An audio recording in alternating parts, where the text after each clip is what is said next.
गुरुदेव के चरणों में शत वंदन नमन। सावन शुक्ला नवमी, वार शुक्रवार, तारीख 25 अगस्त 2023। आनंदम के दर्शकों को हार्दिक स्वागत। आनंदम कोलकाता में सभी दर्शकों का हार्दिक स्वागत। धर्म विहीन राजनीति अंधी है, जबकि राजनीति से प्रेरित धर्म केवल दिखावा है।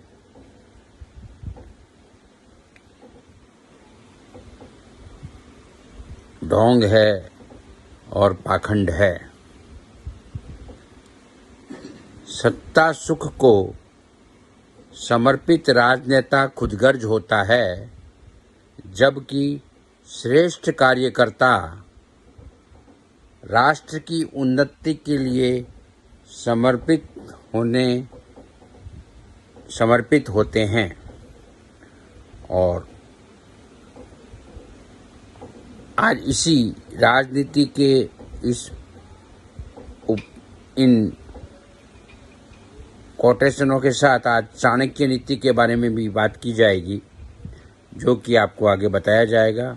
सभी दर्शकों से निवेदन है कि इन सभी बातों का ध्यान रखें और अपने जीवन में इम्प्लीमेशन करें, उतारें और इस पर चलने का कोशिश करें। सादर जय जिनेंद्र।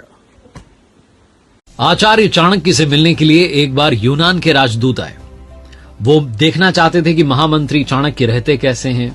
उन्हें किसी ने बताया कि गंगा नदी के किनारे रहते हैं। वो राजदूत वहां पहुंचा, उसने देखा कि वहां एक व्यक्ति स्नान कर रहा था। उससे पूछा कि चाणक्य कहाँ रहते हैं, तो उसने कहा कि सामने झोपड़ी में रहते हैं। उस झोपड़ी के पास वो राजदूत पहुंचा, वहां जाकर के देखता है कोई नहीं था।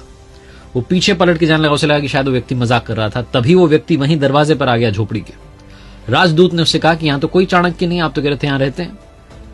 उस व्यक्ति ने नमस्कार करके कहा कि मेरा ही नाम चाणक्य है। वो जो राजदूत आया था दूसरे देश का, वो चौंक गया। उसने कहा आप इतने बड़े साम्राज्य के महामंत्री हैं और आप एक झोपड़ी में रहते हैं। आचार्य चाणक्य ने कहा कि अगर महामंत्री सुख सुविधा में रहेगा, वैभव में रहेगा, तो जनता के दुख दर्द कैसे समझेगा। इसीलिए जनता का जीवन बिताता हूं, झोपड़ी में रहता हूं। महान आचार्य चाणक्य, जिनके जीवन से सीखने के लिए काफी कुछ है। चाणक्य नीति, जिसके बारे में दुनिया बात करती है। आइए आज बात करते हैं आचार्य चाणक्य से सीखने वाली उन 5 बड़ी बातों की। नमस्कार, मेरा नाम है आरजे कार्तिक। आप देख रहे हैं लर्निंग सीरीज सीखोगे नहीं तो जीतोगे कैसे। 376 ईसा पूर्व आचार्य चाणक्य का जन्म हुआ, जो कि सम्राट चंद्रगुप्त मौर्य के महामंत्री थे। वो कौटिल्य और विष्णुगुप्त नाम से भी विख्यात हैं। उनके पिता श्री चणक की वजह से उनका नाम चाणक्य रखा गया। विष्णुगुप्त कूटनीति, अर्थनीति, राजनीति के ज्ञाता थे, विद्वान थे। और आचार्य चाणक्य ने अपने महाज्ञान का कुटिल सदुपयोग किया जन कल्याण में और अखंड भारत के निर्माण में। इसीलिए उन्हें कौटिल्य कहा गया।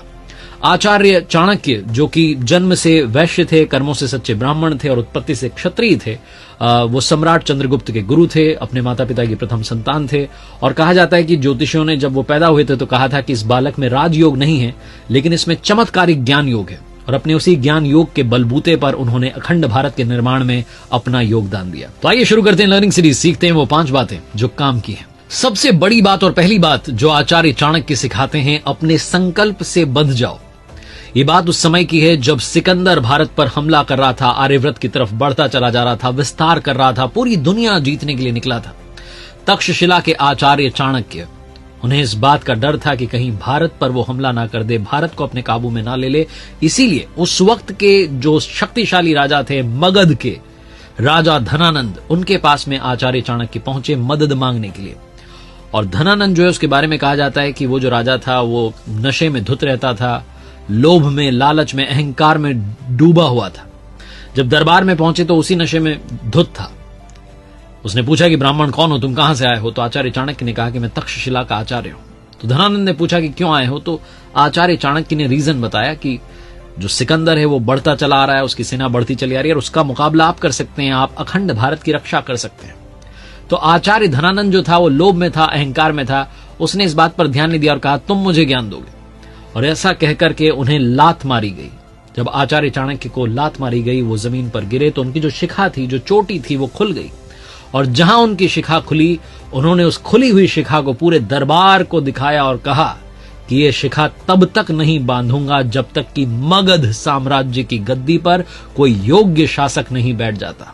और उस दिन के बाद से उन्होंने अपने कठिन परिश्रम से ऐसे व्यक्तित्व को ढूंढा जो योग्य था और चंद्रगुप्त मौर्य को, सम्राट चंद्रगुप्त मौर्य बनाया, उन्हें मगध की गद्दी पर बैठाया। उसका सारा श्रेय जाता है किसे? आचार्य चाणक्य को, जिन्होंने उस दिन संकल्प कर लिया था और अंत तक उस संकल्प से बंधे रहे। दूसरी बड़ी बात जो आचार्य चाणक्य से सीखने को मिलती है, कभी भी अपने दुश्मन को कमजोर मत मानना। कभी भी ये मत सोचना कि जो आपकी मंजिल है बड़ी आसानी से मिल जाएगी। इस जीवन में याद रखो, कभी भी कुछ भी आसानी से नहीं मिलता है।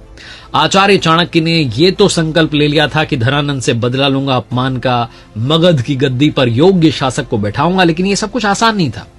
बहुत सालों तक उन्होंने खोज की, तब जाकर के उन्हें एक योग्य लड़का मिला और उसे सम्राट बनाना था। ये वो बालक था जो एक राज परिवार का था, लेकिन निष्कासित था, जंगल में अपना जीवन इसका परिवार बिता रहा था। चंद्रगुप्त मौर्य को सम्राट चंद्रगुप्त मौर्य बनाना था। उन्हें शिक्षा, नीति, कुशलता, युद्ध कौशल, इसमें पारंगत किया किसने? आचार्य चाणक्य ने। उनकी सेना में शामिल होने के लिए घूम घूम करके लोगों को कहा, आह्वान किया, प्रचार किया। बहुत लोग उनकी सेना में जुड़ गए, अच्छी खासी सेना बना ली और जाकर के सीधा मगध पर हमला बोल दिया चंद्रगुप्त के नेतृत्व में। लेकिन मगध की जो पावरफुल आर्मी थी, जो शक्तिशाली सेना थी, उसके सामने टिक नहीं पाया और दोनों जान बचा करके भागने लगे। भागते भागते जंगल में कुटिया में जाकर के छुप गए। उस कुटिया में एक माँ जी जो थी, वो खिचड़ी बना रही थी। उनका बच्चा खिचड़ी खाने के लिए जैसे उसने थाल में हाथ डाला और खिचड़ी के बीचों बीच उसने अपना हाथ डाल दिया तो खिचड़ी गर्म थी और उसका हाथ जल गया। तो माँ जी ने तुरंत कहा कि तू क्या चाणक्य की तरह हरकत कर रहा है? सीधा बीच में हाथ डाल दिया। किनारे का भाग ठंडा होता है, उसे खाना चाहिए था। माँ जी को पता नहीं था कि उसकी कुटिया में जो आकर के मेहमान रुके, उन्हीं में से एक चाणक्य है।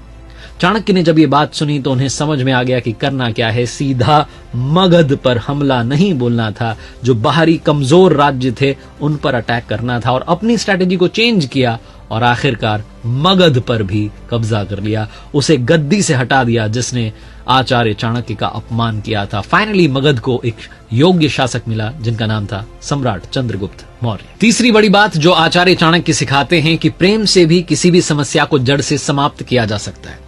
आचार्य चाणक्य की स्ट्रैटेजी थी, जो उनके सम्राट थे चंद्रगुप्त मौर्य, उनकी कुशलता थी कि सिकंदर, जिसे दुनिया महान कहती है, वो भी उल्टे पांव भाग गया था वापस और रास्ते में कहा जाता है उसकी मृत्यु हो गई। उसकी मृत्यु के बाद में उसका सेनापति था सेल्यूकस, वो फिर से विशाल सेना इकट्ठी करके भारत पर हमला करने के इरादे से आया। लेकिन उसे मालूम नहीं था कि इंडिया तब तक और ज्यादा समृद्धशाली हो चुका था, भारत और ताकतवर हो चुका था, क्योंकि इस बार जो मगध का शासन जिन्होंने संभाला था, जो भारत को बढ़ाते चले जा रहे थे, अखंड भारत को, सम्राट चंद्रगुप्त मौर्य थे गद्दी पर और उनके गुरु आचार्य चाणक्य। इस बार फिर से जो यूनानी सेना थी वो व्यास नदी को पार करने की कोशिश कर रही थी, लेकिन चंद्रगुप्त मौर्य ने अपनी कुशलता से उनकी सेना को कुचल डाला। इतनी भीषण लड़ाई हुई कि सेल्यूकस ने खुद सरेंडर का प्रपोजल रख दिया। आचार्य चाणक्य ने कहा कि यह सब तो ठीक है, लेकिन आत्मसमर्पण के साथ साथ आपको एक काम और करना है, आपको अपनी बेटी का विवाह हमारे सम्राट चंद्रगुप्त मौर्य से कराना है।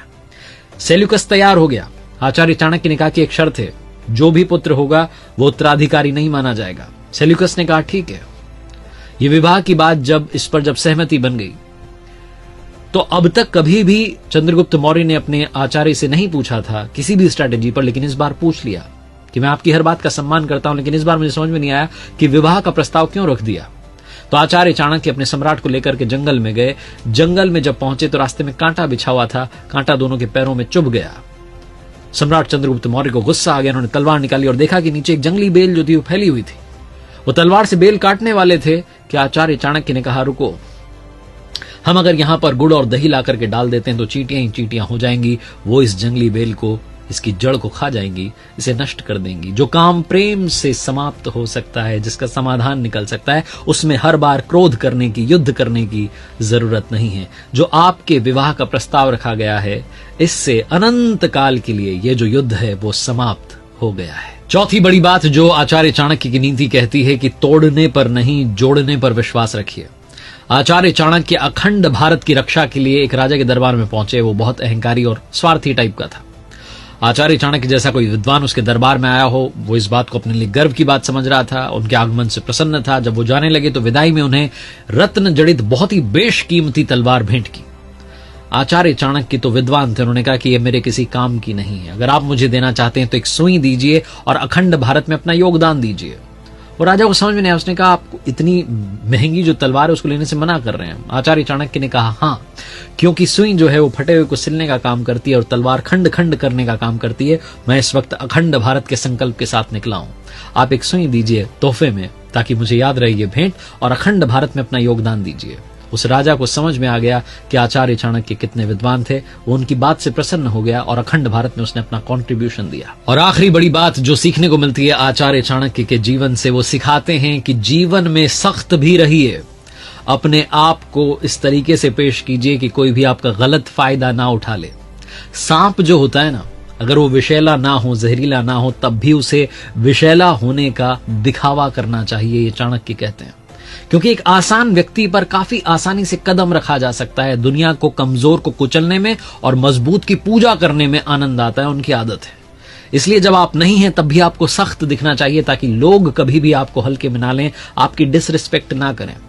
आचार्य चाणक्य ने लिखा है कि हंस जहां भी पानी होता है वहां रहता है, और जहां पानी सूख जाता है वो जगह छोड़ देता है। तो कभी भी ऐसे हंस को अपने जीवन में ना आने दें जो जब चाहे आ जाए और जब चाहे चला जाए। इसलिए अपने आप को थोड़ा कठोर कीजिए और सबके आगे वो होता है ना विनम्रता, उसको थोड़ा सा कंट्रोल करना सीखिए। कभी कभी सख्ती दिखानी भी जरूरी होती है। लोगों को ये समझ में आना चाहिए कि कोई आपके साथ, आपके इमोशन के साथ में खिलवाड़ ना करे, कहीं वो आपकी भावनाओं के साथ में भगदड़ मचाना ना शुरू कर दे। आप किसी भी माहौल में रहें, सेल्फ रिस्पेक्ट को हमेशा प्रायोरिटी दीजिए। आचार्य चाणक्य के जीवन से इतना कुछ सीखने को मिलता है। इसीलिए आखिरी में फिर से कहता हूं, कर दिखाओ कुछ ऐसा कि दुनिया करना चाहे आपके जैसा। याद रखिए, हर सोमवार सुबह 9:30 बजे मेरे साथ देखिए एक नई कहानी, और हर शुक्रवार सुबह 9:30 बजे मेरे साथ देखिए लर्निंग सीरीज का एक नया वीडियो। एक नया चैनल मैंने शुरू किया जिसका नाम है आरजे कार्तिक एक्स्ट्राज। जाइएगा और उस पर भी बहुत सारा कंटेंट आपका इंतजार कर रहा है, उसे देखिएगा।